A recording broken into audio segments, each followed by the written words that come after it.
آپ نے کبھی سوچا ہے کہ دجال جب آئے گا تو وہ سینگ، ایک آنکھ اور تلوار کے ساتھ نہیں،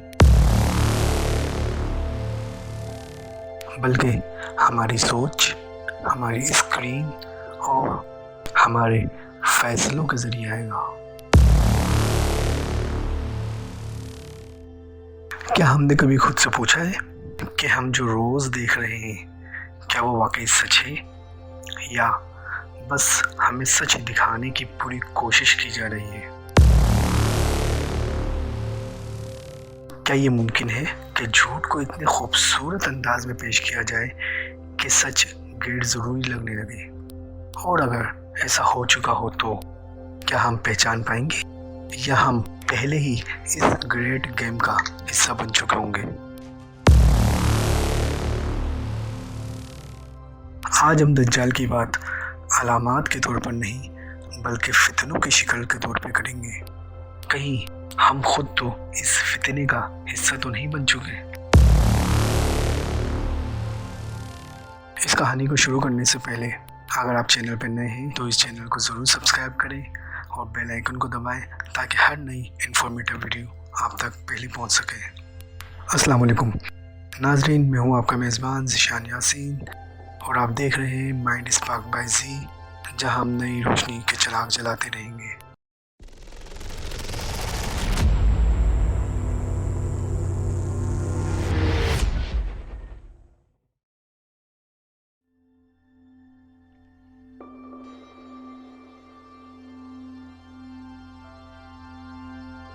ناظرین، دجال کا فتنہ صرف ایک شخص کا فتنہ نہیں بلکہ ایک پورا گمراہی کا نظام ہے۔ ایک ایسا نظام جو تلوار سے نہیں بلکہ خیالات سے حملہ کرتا ہے۔ یہ نظام حق کو مٹاتا نہیں، بس اسے اتنا دھندلا کر دیتا ہے کہ سچ پہچاننا مشکل ہو جائے، اور باطل یوں سجا کر پیش کرتا ہے کہ وہ قابل قبول لگنے لگے۔ اسی لیے خاتم النبیین حضرت محمد مصطفیٰ صلی اللہ تعالیٰ علیہ وآلہ وسلم نے کسی اور فتنے سے بڑھ کر دجال کے فتنے سے ڈرایا، کیونکہ یہ وہ فتنہ ہے جو آنکھوں کو دھوکہ دینے سے پہلے عقل کو الجھاتا ہے اور ایمان کو سوالوں میں ڈال دیتا ہے۔ یہ فتنہ ہم سے یہ نہیں کہتا کہ حق چھوڑ دو، یہ بس اتنا کہتا ہے تھوڑا سا سمجھوتا کر لو، اور یہی تھوڑا سا آہستہ آہستہ انسان کو اس رستے پر لے جاتا ہے جہاں حق اور باطل میں فرق تقریباً ختم ہو جاتا ہے۔ یہی وجہ ہے کہ دجال کا فتنہ صرف دیکھنے کا نہیں، سوچنے، سمجھنے اور ایمان بچانے کا امتحان بھی ہے۔ پہلا فتنہ، دین سے صرف جذباتی تعلق، علمی نہیں۔ آج ہم دین سے جڑے ہوئے تو ہیں لیکن سمجھ کر نہیں۔ ہم محسوس زیادہ کرتے ہیں، سوچنا کم کرتے ہیں۔ ہم ایسی باتوں پر رو پڑتے ہیں جن کی اصل ہمیں معلوم نہیں ہوتی، اور ایسی باتیں شیئر کر دیتے ہیں جن کی ذمہ داری ہم نے لی ہی نہیں ہوتی۔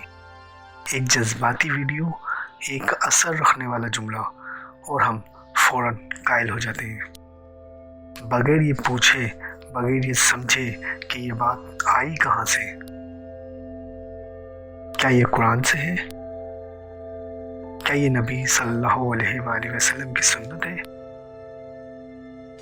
یا صرف کسی کی ذاتی رائے جو ہم دین کے نام پر پیش کر رہے ہیں؟ یہی وہ مقام ہے جہاں دجال کا فتنہ داخل ہوتا ہے، کیونکہ دجال کو ایمان چھیننے کے لیے انکار کی ضرورت نہیں، اسے صرف اتنا چاہیے کہ انسان سمجھے بغیر ماننے لگے۔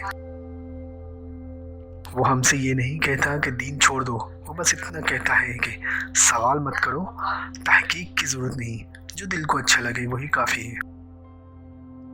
یاد رکھیں، دین صرف جذبے کا نام نہیں، دین ذمہ داری کا نام ہے، اور جہاں دین ذمہ داری کے بغیر صرف جذبات بن جائے وہاں دجال کا فتنہ خاموشی سے مضبوط ہو جاتا ہے۔ آج ہم دین سے جڑے ہوئے تو ہیں، لیکن سمجھ کر نہیں، ہم محسوس زیادہ کرتے ہیں، سوچتے کم ہیں۔ ہماری مثال اب کچھ ایسی ہی ہوئی ہے کہ سنی سنائی باتوں کو دین کا درجہ دے دیتے ہیں۔ جو بات بار بار سن لی وہی حق بن گئی، اور جو بات عجیب ہو، بے سروپا ہو، اسے کرامت کا نام دے دیا گیا۔ ہم نے دین کو قرآن و سنت سے کم اور کہانیوں سے زیادہ سمجھنا شروع کر دیا ہے۔ نتیجہ یہ ہوا کہ ہم سن سن کر بالکل ہی سن ہو چکے ہیں۔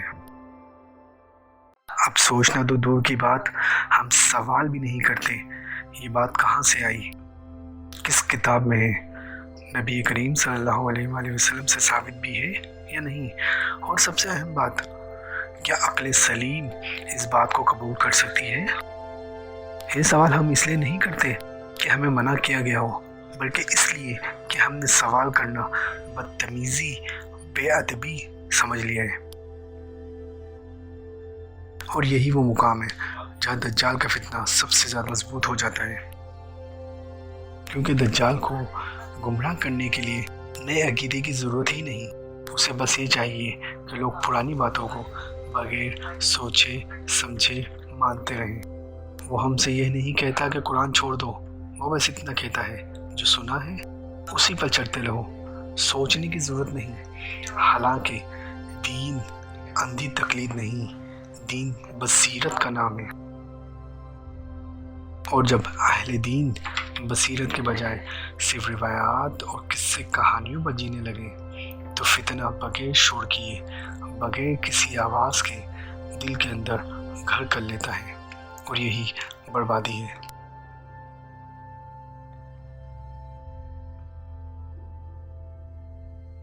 دوسرا فتنہ، سچ اور جھوٹ کی پہچان ختم کرنا اور ہر مشہور بات کو حق سمجھ لینا۔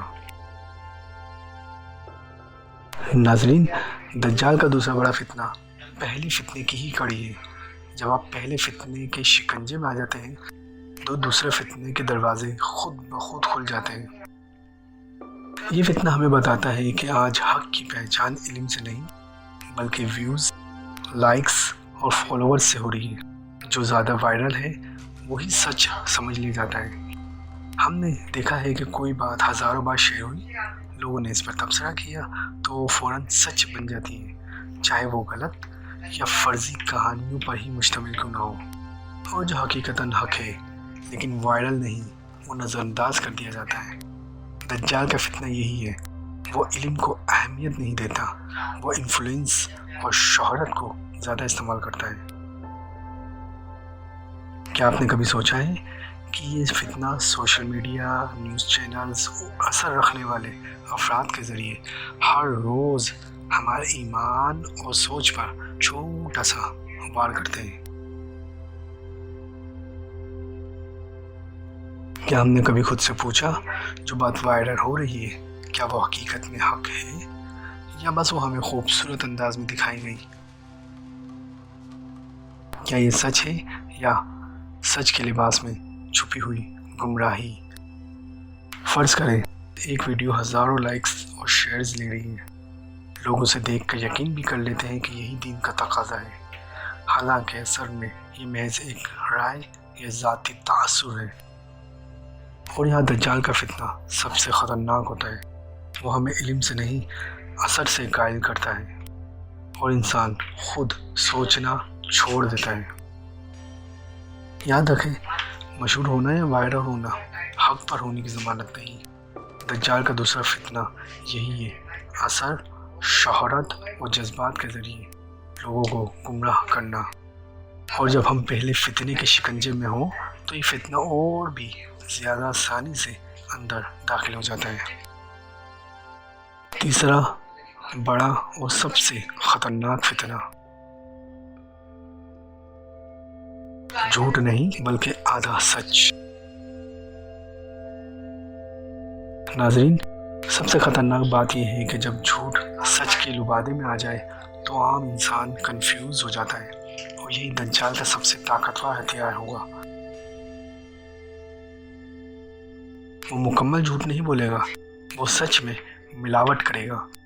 تصور کریں کوئی بات آدھی سچ ہے، ایک حصہ حقیقت کا، ایک حصہ گمراہی کا۔ ہم صرف سچ دیکھتے ہیں اور جھوٹ کی ملاوٹ نظر ہی نہیں آتی۔ یہ فتنہ اس لیے خطرناک ہے کہ یہ انسان کی سوچ، فیصلہ کرنے کی طاقت اور ایمان کی بنیاد پر حملہ کرتا ہے۔ جب کوئی چیز جزوی طور پر سچ لگتی ہے تو انسان اسے بلا سوچے سمجھے قبول کر لیتا ہے۔ فرض کریں کوئی ویڈیو یا مضمون اچھا لگا جو سچ کے کچھ پہلو دکھاتا ہے لیکن ساتھ میں چھپ کر جھوٹ گھول دیتا ہے، یعنی پروپیگنڈا کیا گیا، مگر آپ فوراً یقین کر لیتے ہیں کیونکہ دل کہتا ہے یہ سچ ہے، حالانکہ اس جھوٹ نے آپ کے دماغ کو دھوکہ دیا۔ یہ دجال کا سب سے بڑا ہتھیار ہوگا۔ سچ کو چھپانے کی ضرورت نہیں، صرف اس کے ساتھ تھوڑا سا فریب کافی ہے کہ انسان خود کو حق اور باطل میں الجھا بیٹھے۔ ناظرین، اگر میں اس فتنے پر مثالیں پیش کرنے لگوں تو ایک لمبی نشست درکار ہوگی۔ حال ہی میں توہین رسالت کے واقعات، اخباروں یا سوشل میڈیا پر پھیلنے والی آدھی سچائیاں، جعلی تصاویر، تحریریں اور ویڈیوز وغیرہ سب اس فتنے کی سب سے بڑی مثالیں ہیں، جہاں آدھے سچ کو لے کر فتنے بپا کیے گئے اور عام انسان کنفیوز ہو کر فتنے کا شکار بن گیا۔ ناظرین، کیا ہم نے کبھی خود سے پوچھا جو چیز ہم دیکھتے ہیں کیا وہ مکمل سچ ہے یا ہم آدھے سچ میں فریب کھا گئے؟ کیا ہم نے اپنے دل اور عقل سے تصدیق کی یا صرف اثر، شہرت اور جذبات کے دھارے میں بہہ گئے؟ اسی لیے اللہ تعالیٰ سورہ حجرات کی آیت نمبر 6 میں فرماتے ہیں، اے ایمان والو، اگر کوئی فاسق تمہارے پاس کوئی خبر لائے تو تحقیق کر لو تاکہ کسی قوم کو انجانے میں تکلیف نہ دے بیٹھو اور پھر اپنے کیے پر شرمندہ ہونا پڑے۔ ناظرین، یہ فتنہ ہمیں سچ اور جھوٹ کی پہچان سکھاتا ہے یا اس میں الجھا کر گمراہ کر دیتا ہے۔ دجال ہمیں اس حد تک لے جائے گا کہ ہم نہ صرف جھوٹ قبول کریں گے بلکہ سچ کو بھی مشکوک سمجھنے لگیں گے، اور یہی وجہ ہے کہ تیسرا فتنہ یا آدھے سچ کا فتنہ پہلے دونوں فتنے کے مقابلے میں سب سے زیادہ خطرناک اور مؤثر ہوگا۔ ذرا خود سے پوچھیں، کیا ہم ہر بات صرف سن کر قبول نہیں کر لیتے؟ کیا ہم تحقیق سے پہلے یقین کر لیتے ہیں؟ اور کیا دلیل کے بجائے شخصیت یا شہرت سے زیادہ متاثر ہو جاتے ہیں؟ ناظرین، دجال کے فتنے سے بچاؤ صرف دعا سے نہیں ہوگا بلکہ فہم قرآن، سنت کی صحیح سمجھ اور سوال کرنے کی جرت کے ذریعے ہی ممکن ہوگا۔ یہ فتنہ ہمیں سچ اور جھوٹ میں فرق کرنا سکھاتا ہے یا ہمیں سوچنے سے روک کر اندھی تقلید میں پھنسا دیتا ہے۔ یہی اصل فرق ہے، یہی آزمائش اور یہی اصل امتحان ہے۔ اور یہ دجال کے فتنے کی صرف ایک جھلک تھی۔ اگلی ویڈیو میں ہم دیکھیں گے کہ یہ فتنے کیسے کام کر رہے ہیں اور ہماری زندگی پر کیسے اثر انداز ہو رہے ہیں۔ جانے سے پہلے ایک سوال آپ کے لیے، ان تینوں فتنوں میں سے آپ کس کا شکار ہوئے ہیں؟ کمنٹس میں ضرور بتائیں اور اس ویڈیو کو شیئر کریں، کیونکہ اکیلا فتنہ خطرناک ہے مگر مل کر شعور پیدا کرنے سے یہ کمزور ہو جاتا ہے۔ اگلی ویڈیو دیکھنا نہ بھولیے گا، کیونکہ اس میں ہم وہ حقیقت بتائیں گے جو آپ کے ہوش اڑا دے گی۔